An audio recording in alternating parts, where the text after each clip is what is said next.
ಇದು first PUC English mid term exam question paper.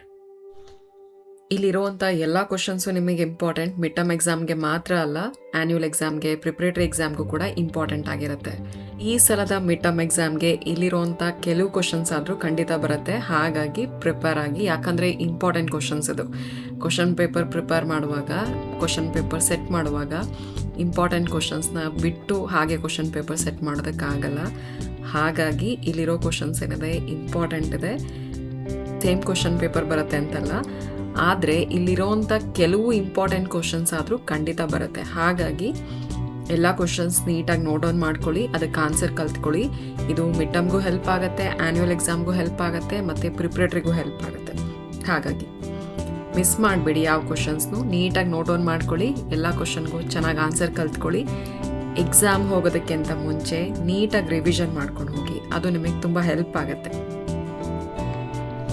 ಸ್ಟಡೀಸ್ಗೆ ಸಂಬಂಧಪಟ್ಟ ಹಾಗೆ ಸಾಕಷ್ಟು ವಿಡಿಯೋಸ್ ಇದೆ ಈ ಚಾನಲಲ್ಲಿ, ಅದು ನಿಮಗೆ ತುಂಬ ಹೆಲ್ಪ್ ಆಗುತ್ತೆ. ಎಕ್ಸಾಂಪಲ್ಗೆ MCQಗೆ ಆನ್ಸರ್ ಗೊತ್ತಿಲ್ಲ ಅಂದರೆ ಯಾವ ರೀತಿ ಗೆಸ್ ಮಾಡಿ ಆನ್ಸರ್ ಮಾಡೋದು, ಓದಿದ್ದು ಯಾಕೆ ಮರ್ತೋಗುತ್ತೆ, ಮರ್ತೋಗ್ಬಾರ್ದು ಅಂದರೆ ನಾವೇನು ಮಾಡಬೇಕು, ಎಕ್ಸಾಮ್ಗೆ ಇನ್ನು 30 ಮಿನಿಟ್ಸ್ ಇದೆ ಅನ್ಬೇಕಾದ್ರೆ ನಾವು ಏನು ಮಾಡಬೇಕು ಮತ್ತು ಏನು ಮಾಡಬಾರ್ದು, ಈ ಥರದ್ದು ಸಾಕಷ್ಟು ವಿಡಿಯೋಸ್ ಇದೆ, ಅದನ್ನೆಲ್ಲ ನೀವು ವಾಚ್ ಮಾಡ್ಬೋದು. ನಾನು ಅಕಾಡೆಮಿಕ್ ಮೆಂಟರ್. ಇಲ್ಲಿ ತನಕ 1000ಕ್ಕೂ ಹೆಚ್ಚು ಮಕ್ಕಳಿಗೆ ಒಳ್ಳೆ ಮಾರ್ಕ್ಸ್ ಸ್ಕೋರ್ ಮಾಡೋದಕ್ಕೆ ಮತ್ತು ಸ್ಟಡೀಸ್ಗೆ ಸಂಬಂಧಪಟ್ಟಾಗ ಏನು ಸಮಸ್ಯೆಗಳಿತ್ತು ಅದನ್ನು ಸರಿ ಮಾಡ್ಕೊಳ್ಳೋದಕ್ಕೆ, ಈಸಿಯಾಗಿ ಓದೋದಕ್ಕೆ ನಾನು ಹೆಲ್ಪ್ ಮಾಡಿದ್ದೀನಿ. ನಿಮಗೇನಾದರೂ ಸ್ಟಡೀಸ್ಗೆ ಸಂಬಂಧಪಟ್ಟಾಗೆ ಸಮಸ್ಯೆಗಳಿದ್ದರೆ ನನ್ನ ಕಾಂಟ್ಯಾಕ್ಟ್ ಮಾಡ್ಬೋದು, ನಾನು ನಿಮಗೆ ಹೆಲ್ಪ್ ಮಾಡ್ತೀನಿ. ಆ್ಯಕ್ಚುಲಿ ನಾವು ತುಂಬ ಕಷ್ಟಪಟ್ಟು ಓದಬೇಕು ಅಂತೇನಿಲ್ಲ ಒಳ್ಳೆ ಮಾರ್ಕ್ಸ್ ಸ್ಕೋರ್ ಮಾಡಬೇಕಂದ್ರೆ. ಪ್ರತಿಯೊಬ್ಬರಿಗೂ ಒಳ್ಳೆ ಮಾರ್ಕ್ಸ್ ಸ್ಕೋರ್ ಮಾಡೋದಕ್ಕೆ ಸಾಧ್ಯ, ಮತ್ತು ಅದನ್ನು ತುಂಬ ಈಸಿಯಾಗಿ ನಾವು ಮಾಡ್ಬೋದು. ನಾವು ನಮ್ಮ ಮೆಥಡ್ನ ಕರೆಕ್ಟ್ ಮಾಡ್ಕೋಬೇಕು, ನಮ್ಮ ಸ್ಟ್ರಾಟಜೀಸ್ನ ಕರೆಕ್ಟ್ ಮಾಡ್ಕೋಬೇಕು. ಆಗ ನಿಮಗೆ ಓದೋದು ತುಂಬ ಈಸಿ ಅನಿಸುತ್ತೆ, ಒಳ್ಳೆ ಮಾರ್ಕ್ಸು ಈಸಿಯಾಗಿ ಸ್ಕೋರ್ ಮಾಡ್ಬೋದು. ಮತ್ತು ಓದೋದಕ್ಕೆ ಇಷ್ಟೊಂದು ಟೈಮ್ ಕೊಡಬೇಕು ಅಂತಿಲ್ಲ, ಕಡಿಮೆ ಟೈಮಲ್ಲಿ ಈಸಿಯಾಗಿ ಕಲಿತು ಒಳ್ಳೆ ಮಾರ್ಕ್ಸ್ನ ಸ್ಕೋರ್ ಮಾಡ್ಬೋದು. ಅದ್ರ ಬಗ್ಗೆ ಜಾಸ್ತಿ ಇನ್ಫಾರ್ಮೇಷನ್ ಬೇಕಂದರೆ ನನ್ನ ಕಾಂಟ್ಯಾಕ್ಟ್ ಮಾಡಿ, ನಾನು ನಿಮಗೆ ಹೆಲ್ಪ್ ಮಾಡ್ತೀನಿ.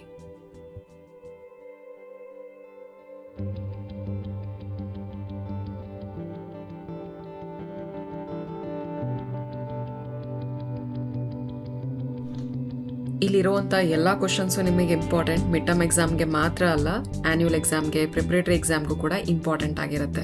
ಈ ಸಲದ ಮಿಡ್ ಟರ್ಮ್ ಎಕ್ಸಾಮ್ಗೆ ಇಲ್ಲಿರುವಂಥ ಕೆಲವು ಕ್ವಶನ್ಸ್ ಆದರೂ ಖಂಡಿತ ಬರುತ್ತೆ. ಹಾಗಾಗಿ ಪ್ರಿಪೇರ್ ಆಗಿ, ಯಾಕಂದರೆ ಇಂಪಾರ್ಟೆಂಟ್ ಕ್ವಶನ್ಸ್ ಇದು. ಕ್ವಶನ್ ಪೇಪರ್ ಪ್ರಿಪೇರ್ ಮಾಡುವಾಗ, ಕ್ವಶನ್ ಪೇಪರ್ ಸೆಟ್ ಮಾಡುವಾಗ ಇಂಪಾರ್ಟೆಂಟ್ ಕ್ವಶನ್ಸ್ನ ಬಿಟ್ಟು ಹಾಗೆ ಕ್ವಶನ್ ಪೇಪರ್ ಸೆಟ್ ಮಾಡೋದಕ್ಕಾಗಲ್ಲ. ಹಾಗಾಗಿ ಇಲ್ಲಿರೋ ಕ್ವಶನ್ಸ್ ಏನಿದೆ ಇಂಪಾರ್ಟೆಂಟ್ ಇದೆ. ಸೇಮ್ ಕ್ವಶನ್ ಪೇಪರ್ ಬರುತ್ತೆ ಅಂತಲ್ಲ, ಆದರೆ ಇಲ್ಲಿರೋವಂಥ ಕೆಲವು ಇಂಪಾರ್ಟೆಂಟ್ ಕ್ವಶನ್ಸ್ ಆದರೂ ಖಂಡಿತ ಬರುತ್ತೆ. ಹಾಗಾಗಿ ಎಲ್ಲ ಕ್ವಶನ್ಸ್ ನೀಟಾಗಿ ನೋಟ್ ಡೌನ್ ಮಾಡ್ಕೊಳ್ಳಿ, ಅದಕ್ಕೆ ಆನ್ಸರ್ ಕಲ್ತ್ಕೊಳ್ಳಿ. ಇದು ಮಿಡ್ ಟರ್ಮ್ಗೂ ಹೆಲ್ಪ್ ಆಗುತ್ತೆ, ಆ್ಯನ್ಯುವಲ್ ಎಕ್ಸಾಮ್ಗೂ ಹೆಲ್ಪ್ ಆಗುತ್ತೆ, ಮತ್ತು ಪ್ರಿಪ್ರೇಟರಿಗೂ ಹೆಲ್ಪ್ ಆಗುತ್ತೆ. ಹಾಗಾಗಿ ಮಿಸ್ ಮಾಡಬೇಡಿ ಯಾವ ಕ್ವಶನ್ಸ್ನು. ನೀಟಾಗಿ ನೋಟ್ ಡೌನ್ ಮಾಡ್ಕೊಳ್ಳಿ, ಎಲ್ಲ ಕ್ವಶನ್ಗೂ ಚೆನ್ನಾಗಿ ಆನ್ಸರ್ ಕಲ್ತ್ಕೊಳ್ಳಿ. ಎಕ್ಸಾಮ್ ಹೋಗೋದಕ್ಕಿಂತ ಮುಂಚೆ ನೀಟಾಗಿ ರಿವಿಷನ್ ಮಾಡ್ಕೊಂಡು ಹೋಗಿ, ಅದು ನಿಮಗೆ ತುಂಬ ಹೆಲ್ಪ್ ಆಗುತ್ತೆ. ಸ್ಟಡೀಸ್ಗೆ ಸಂಬಂಧಪಟ್ಟ ಹಾಗೆ ಸಾಕಷ್ಟು ವಿಡಿಯೋಸ್ ಇದೆ ಈ ಚಾನಲಲ್ಲಿ, ಅದು ನಿಮಗೆ ತುಂಬ ಹೆಲ್ಪ್ ಆಗುತ್ತೆ. ಎಕ್ಸಾಂಪಲ್ಗೆ MCQಗೆ ಆನ್ಸರ್ ಗೊತ್ತಿಲ್ಲ ಅಂದರೆ ಯಾವ ರೀತಿ ಗೆಸ್ ಮಾಡಿ ಆನ್ಸರ್ ಮಾಡೋದು, ಓದಿದ್ದು ಯಾಕೆ ಮರ್ತೋಗುತ್ತೆ, ಮರ್ತೋಗ್ಬಾರ್ದು ಅಂದರೆ ನಾವೇನು ಮಾಡಬೇಕು, ಎಕ್ಸಾಮ್ಗೆ ಇನ್ನು 30 ಮಿನಿಟ್ಸ್ ಇದೆ ಅನ್ಬೇಕಾದ್ರೆ ನಾವು ಏನು ಮಾಡಬೇಕು ಮತ್ತು ಏನು ಮಾಡಬಾರ್ದು, ಈ ಥರದ್ದು ಸಾಕಷ್ಟು ವಿಡಿಯೋಸ್ ಇದೆ, ಅದನ್ನೆಲ್ಲ ನೀವು ವಾಚ್ ಮಾಡ್ಬೋದು. ನಾನು ಅಕಾಡೆಮಿಕ್ ಮೆಂಟರ್. ಇಲ್ಲಿ ತನಕ 1000ಕ್ಕೂ ಹೆಚ್ಚು ಮಕ್ಕಳಿಗೆ ಒಳ್ಳೆ ಮಾರ್ಕ್ಸ್ ಸ್ಕೋರ್ ಮಾಡೋದಕ್ಕೆ ಮತ್ತು ಸ್ಟಡೀಸ್ಗೆ ಸಂಬಂಧಪಟ್ಟಾಗ ಏನು ಸಮಸ್ಯೆಗಳಿತ್ತು ಅದನ್ನು ಸರಿ ಮಾಡ್ಕೊಳ್ಳೋದಕ್ಕೆ, ಈಸಿಯಾಗಿ ಓದೋದಕ್ಕೆ ನಾನು ಹೆಲ್ಪ್ ಮಾಡಿದ್ದೀನಿ. ನಿಮಗೇನಾದರೂ ಸ್ಟಡೀಸ್ಗೆ ಸಂಬಂಧಪಟ್ಟಾಗೆ ಸಮಸ್ಯೆಗಳಿದ್ದರೆ ನನ್ನ ಕಾಂಟ್ಯಾಕ್ಟ್ ಮಾಡ್ಬೋದು, ನಾನು ನಿಮಗೆ ಹೆಲ್ಪ್ ಮಾಡ್ತೀನಿ.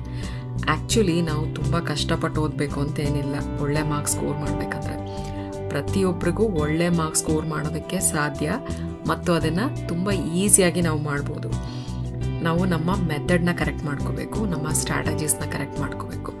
ಆಗ ನಿಮಗೆ ಓದೋದು ತುಂಬ ಈಸಿ ಅನಿಸುತ್ತೆ, ಒಳ್ಳೆ ಮಾರ್ಕ್ಸು ಈಸಿಯಾಗಿ ಸ್ಕೋರ್ ಮಾಡ್ಬೋದು.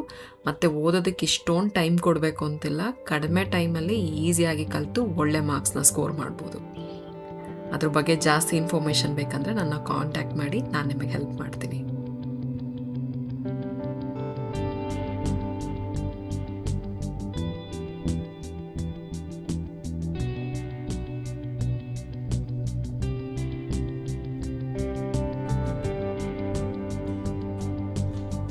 ಇಲ್ಲಿರುವಂಥ ಎಲ್ಲ ಕ್ವಶನ್ಸು ನಿಮಗೆ ಇಂಪಾರ್ಟೆಂಟ್. ಮಿಡ್ ಟರ್ಮ್ ಎಕ್ಸಾಮ್ಗೆ ಮಾತ್ರ ಅಲ್ಲ, ಆನ್ಯುವಲ್ ಎಕ್ಸಾಮ್ಗೆ, ಪ್ರಿಪ್ರೇಟರಿ ಎಕ್ಸಾಮ್ಗೂ ಕೂಡ ಇಂಪಾರ್ಟೆಂಟ್ ಆಗಿರುತ್ತೆ. ಈ ಸಲದ ಮಿಡ್ ಟರ್ಮ್ ಎಕ್ಸಾಮ್ಗೆ ಇಲ್ಲಿರುವಂಥ ಕೆಲವು ಕ್ವಶನ್ಸ್ ಆದರೂ ಖಂಡಿತ ಬರುತ್ತೆ. ಹಾಗಾಗಿ ಪ್ರಿಪೇರ್ ಆಗಿ, ಯಾಕಂದರೆ ಇಂಪಾರ್ಟೆಂಟ್ ಕ್ವಶನ್ಸ್ ಇದು.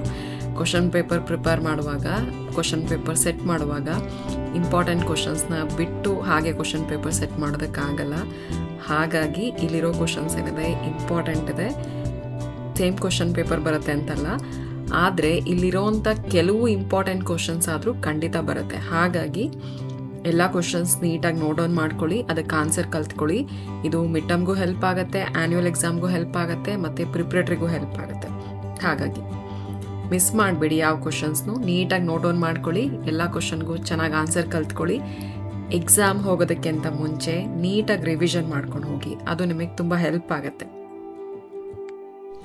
ಸ್ಟಡೀಸ್ಗೆ ಸಂಬಂಧಪಟ್ಟ ಹಾಗೆ ಸಾಕಷ್ಟು ವಿಡಿಯೋಸ್ ಇದೆ ಈ ಚಾನಲಲ್ಲಿ, ಅದು ನಿಮಗೆ ತುಂಬ ಹೆಲ್ಪ್ ಆಗುತ್ತೆ. ಎಕ್ಸಾಂಪಲ್ಗೆ MCQಗೆ ಆನ್ಸರ್ ಗೊತ್ತಿಲ್ಲ ಅಂದರೆ ಯಾವ ರೀತಿ ಗೆಸ್ ಮಾಡಿ ಆನ್ಸರ್ ಮಾಡೋದು, ಓದಿದ್ದು ಯಾಕೆ ಮರ್ತೋಗಬಾರ್ದು ಅಂದರೆ ನಾವೇನು ಮಾಡಬೇಕು, ಎಕ್ಸಾಮ್ಗೆ ಇನ್ನು 30 ಮಿನಿಟ್ಸ್ ಇದೆ ಅನ್ಬೇಕಾದ್ರೆ ನಾವು ಏನು ಮಾಡಬೇಕು ಮತ್ತು ಏನು ಮಾಡಬಾರ್ದು, ಈ ಥರದ್ದು ಸಾಕಷ್ಟು ವಿಡಿಯೋಸ್ ಇದೆ, ಅದನ್ನೆಲ್ಲ ನೀವು ವಾಚ್ ಮಾಡ್ಬೋದು.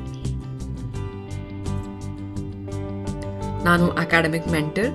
ಇಲ್ಲಿ ತನಕ 1000ಕ್ಕೂ ಹೆಚ್ಚು ಮಕ್ಕಳಿಗೆ ಒಳ್ಳೆ ಮಾರ್ಕ್ಸ್ ಸ್ಕೋರ್ ಮಾಡೋದಕ್ಕೆ ಮತ್ತು ಸ್ಟಡೀಸ್ಗೆ ಸಂಬಂಧಪಟ್ಟಾಗ ಏನು ಸಮಸ್ಯೆಗಳಿತ್ತು ಅದನ್ನು ಸರಿ ಮಾಡ್ಕೊಳ್ಳೋದಕ್ಕೆ, ಈಸಿಯಾಗಿ ಓದೋದಕ್ಕೆ ನಾನು ಹೆಲ್ಪ್ ಮಾಡಿದ್ದೀನಿ. ನಿಮಗೇನಾದರೂ ಸ್ಟಡೀಸ್ಗೆ ಸಂಬಂಧಪಟ್ಟ ಹಾಗೆ ಸಮಸ್ಯೆಗಳಿದ್ದರೆ ನನ್ನ ಕಾಂಟ್ಯಾಕ್ಟ್ ಮಾಡ್ಬೋದು, ನಾನು ನಿಮಗೆ ಹೆಲ್ಪ್ ಮಾಡ್ತೀನಿ.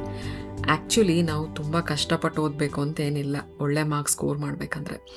ಪ್ರತಿಯೊಬ್ಬರಿಗೂ ಒಳ್ಳೆ ಮಾರ್ಕ್ಸ್ ಸ್ಕೋರ್ ಮಾಡೋದಕ್ಕೆ ಸಾಧ್ಯ, ಮತ್ತು ಅದನ್ನು ತುಂಬ ಈಸಿಯಾಗಿ ನಾವು ಮಾಡ್ಬೋದು. ನಾವು ನಮ್ಮ ಮೆಥಡ್ನ ಕರೆಕ್ಟ್ ಮಾಡ್ಕೋಬೇಕು, ನಮ್ಮ ಸ್ಟ್ರಾಟಜೀಸ್ನ ಕರೆಕ್ಟ್ ಮಾಡ್ಕೋಬೇಕು. ಆಗ ನಿಮಗೆ ಓದೋದು ತುಂಬ ಈಸಿ ಅನಿಸುತ್ತೆ, ಒಳ್ಳೆ ಮಾರ್ಕ್ಸು ಈಸಿಯಾಗಿ ಸ್ಕೋರ್ ಮಾಡ್ಬೋದು. ಮತ್ತು ಓದೋದಕ್ಕೆ ಇಷ್ಟೊಂದು ಟೈಮ್ ಕೊಡಬೇಕು ಅಂತಿಲ್ಲ, ಕಡಿಮೆ ಟೈಮಲ್ಲಿ ಈಸಿಯಾಗಿ ಕಲಿತು ಒಳ್ಳೆ ಮಾರ್ಕ್ಸ್ನ ಸ್ಕೋರ್ ಮಾಡ್ಬೋದು. ಅದ್ರ ಬಗ್ಗೆ ಜಾಸ್ತಿ ಇನ್ಫಾರ್ಮೇಷನ್ ಬೇಕಂದರೆ ನನ್ನ ಕಾಂಟ್ಯಾಕ್ಟ್ ಮಾಡಿ, ನಾನು ನಿಮಗೆ ಹೆಲ್ಪ್ ಮಾಡ್ತೀನಿ.